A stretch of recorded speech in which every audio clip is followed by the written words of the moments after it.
Bueno, ahora vamos a revisar qué es lo que dice la Constitución actual respecto a educación. Ustedes sabrán que la Constitución que hoy día nosotros tenemos, que nos gobierna, es una Constitución hecha en dictadura, eh, que estableció una serie de amarres constitucionales para que no se dieran cambios en pilares que fueron fundamentales para instaurar la dictadura y para luego continuar con varias instituciones y varias normativas que coartaron bastante el desarrollo, sobre todo en el ámbito educativo.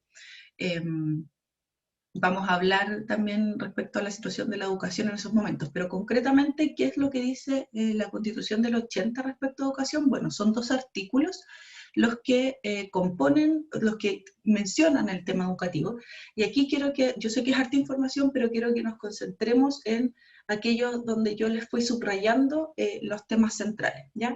Lo primero es que se dice que la educación tiene por objeto el desarrollo pleno de las personas en las distintas etapas de su vida. Nadie podría decir que eso está tan malo.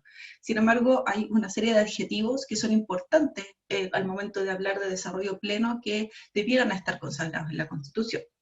Luego, aquí hay una defensa constante, hay que entender que la Constitución del 80 y todo lo que se instauró durante la dictadura tiene una visión muy neoliberal desde el individualismo, desde la elección personal, y por eso aquí se plantea que los padres tienen el derecho preferente y el deber de educar a sus hijos, pero que corresponderá al Estado otorgar especial protección al ejercicio de este derecho. Aquí hay que poner mucha atención en las palabras que se utilizan.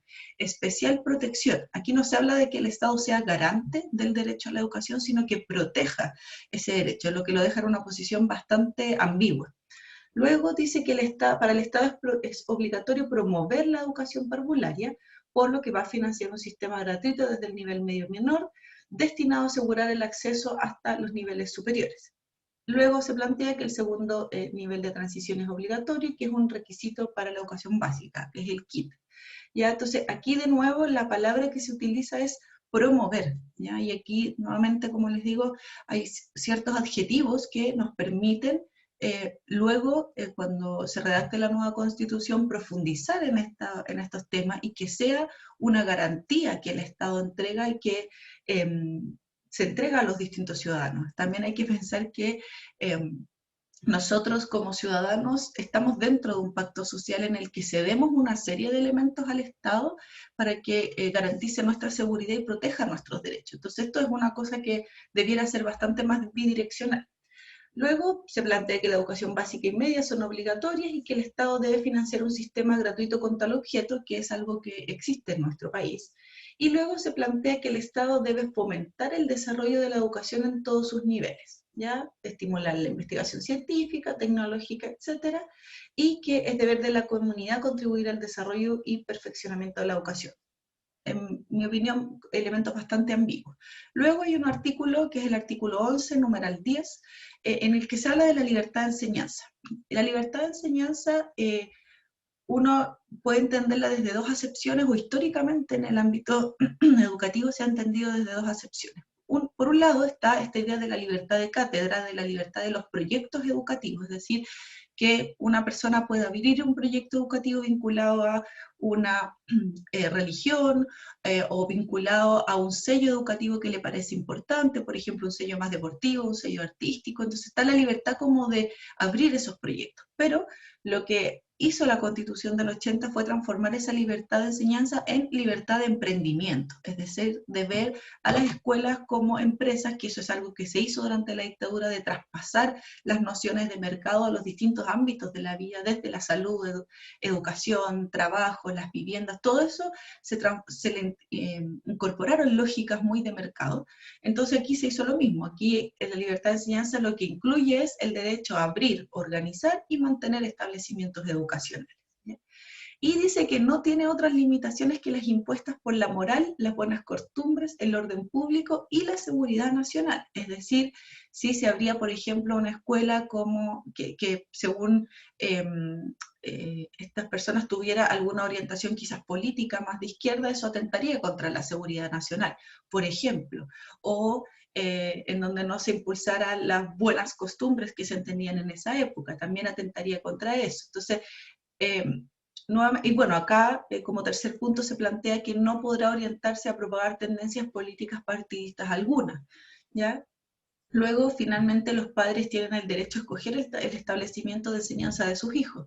Sin embargo, eso no fue así. O sea, durante toda la época, si hablamos de los años 90 en adelante, y hasta el nuevo sistema de admisión que se estableció, la mal llamada tómbola, porque no es una tómbola, lo que se hacía era que finalmente el establecimiento escogía al estudiante. Ya los padres iban y postulaban a sus hijos a los establecimientos, pero eran los establecimientos quienes finalmente decidían quiénes entraban o no, y porque habían otras condiciones también. Si es que había, por ejemplo, un copago, establecimientos particulares subvencionados que tenían un copago que hacían que los padres pagaran un extra por la educación de sus hijos, ahí se pone en cuestionamiento la real capacidad que puede tener un padre o una madre de decidir poner a su hijo en un establecimiento público si es que además hay restricciones de presupuesto de la familia, ¿ya?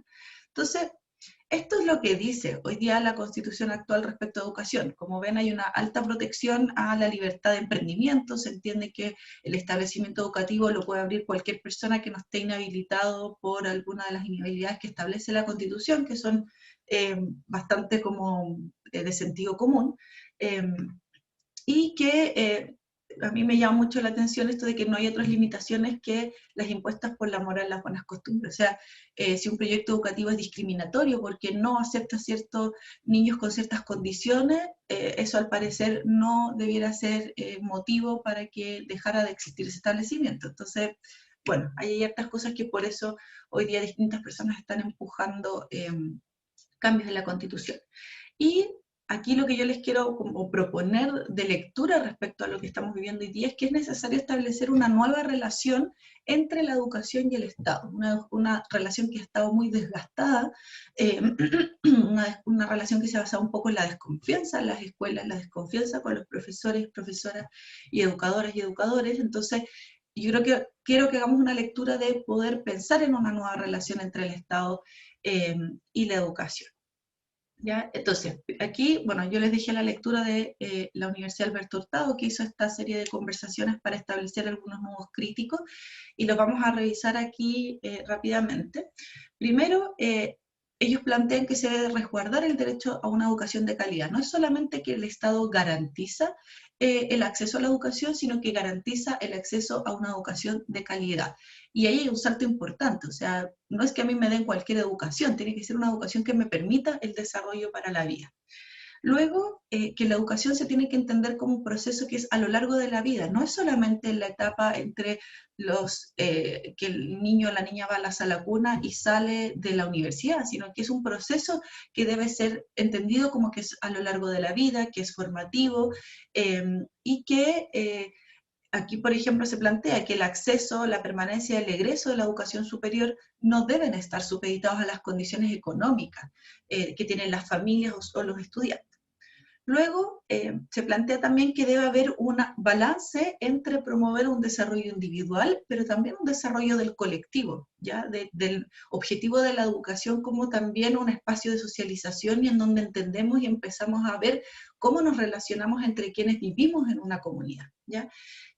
Tiene que haber este balance armónico y no omitir este rol social que tiene la educación, este rol, por ejemplo, también ambiental, de preocuparnos por nuestro entorno, que es donde vamos a vivir de aquí hasta que estemos en esta tierra. Entonces, tiene que haber un balance entre esos dos visiones de un desarrollo individual, pero también el desarrollo colectivo.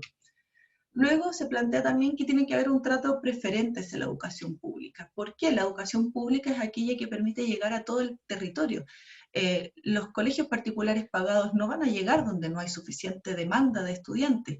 En un pueblo aislado, en un sector muy alejado, una zona muy rural, puede ser que un colegio particular pagado no tenga ninguna incentivo desde el punto de vista del mercado para poner un colegio. Entonces, la educación pública permite llegar, porque no tiene un objetivo de lucro, sino que permite llegar a los diferentes lugares del territorio y permite también el acceso a personas sin discriminación alguna.